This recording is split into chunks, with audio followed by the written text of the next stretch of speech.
Today I am study a most important topic of plant pathology which is pathogen। आज हम लोग pathogen के बारे में कुछ इम्पॉर्टेंट बातें जानेंगे जो कि किसी भी पादप में डिजीज डेवलपमेंट करने के लिए रिस्पॉन्सिबल होता है। पौधों में कोई भी बीमारी अगर उत्पन्न हो रही है तो बिना पैथोजन यानी रोगजनक के द्वारा नहीं हो पाएगी, यानी बिना रोगजनक के कोई भी डिजीज डेवलप नहीं होगा। तो पैथोजन के बारे में कुछ जान लेते हैं और बताएंगे क्लासिफिकेशन ऑफ पैथोजन। पैथोजन को क्लासिफाइड किन किन ग्रुप में किया गया है और उसके अंतर्गत कौन कौन से पैथोजन या फैक्टर हैं उनके बारे में बात करेंगे। तो पहले जान लेते हैं पैथोजन क्या है। पैथोजन परिभाषा लिखी गई है, एनी लिविंग और any living non living and environmental factor which is responsible for develop a disease in plant is known as pathogen। कहने का तात्पर्य है कि पौधों में कोई भी जैवीय, अजैवीय या पर्यावरणीय कारक जो कि पौधों में डिजीज डेवलपमेंट करने के लिए उत्तरदायी होते हैं उन्हें पैथोजन कहते हैं।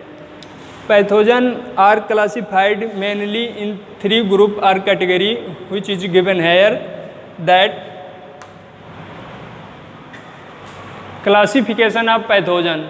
पैथोजन को मुख्यतः 3 भागों में कैटेगराइज किया गया है जिनके बारे में जानते हैं। पहला है बायोटिक, सेकंड है मीजोबायोटिक एंड थर्ड है एबायोटिक। बायोटिक का तात्पर्य ये है जो वो फैक्टर या वो पैथोजन जो लिविंग हो उनके बारे में अध्ययन करेंगे, such as fungi, bacteria, nematode, mycoplasma, algae and protozoa।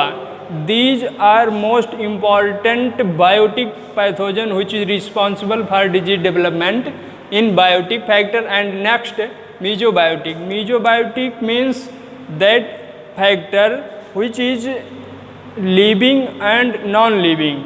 कहने का मतलब ये है बायोटिक और एबायोटिक के बीच की कड़ी है। जैसे कि वायरस, पहला है वायरस। वायरस को कहते हैं virus are linked between living and non living.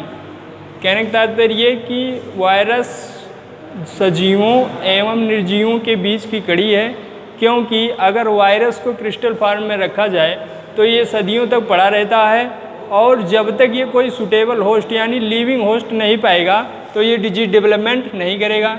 Next है वायरॉइड। वायरॉइड जिस पर कैप्सिड यानी प्रोटीन कोट ना पाई जाए, those virus which is not have protein coat then we can called viroid. Next है virusoids, prions and others. Then last abiotic factor. Abiotic factor are those factor such as temperature. Temperature तापमान, तापमान का अधिक होना या कम होना फसल या पादप के लिए नुकसानदेह है। नेक्स्ट है लाइट। लाइट का उचित ना हो पाना, कहीं पर अधिक हो जाना और कहीं पर कम होना। केमिकल इंजरीज, जो रसायन हैं वो क्षति करते हैं फसलों को, पादप को।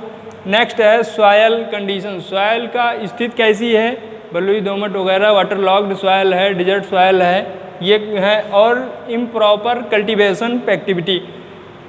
किसी भी क्रॉप में अगर सूटेबल एक्टिविटी यानी जैसी कल्चरल एक्टिविटी की ज़रूरत है उस हिसाब से ना किया जाए या अंधाधुंध जिसे कहते हैं एक्टिविटी की जाए तो उससे भी पौधों में एक नेक्स्ट नए प्रकार का या कह दें नुकसानदेह साबित हो सकता है improper activity of culture practice.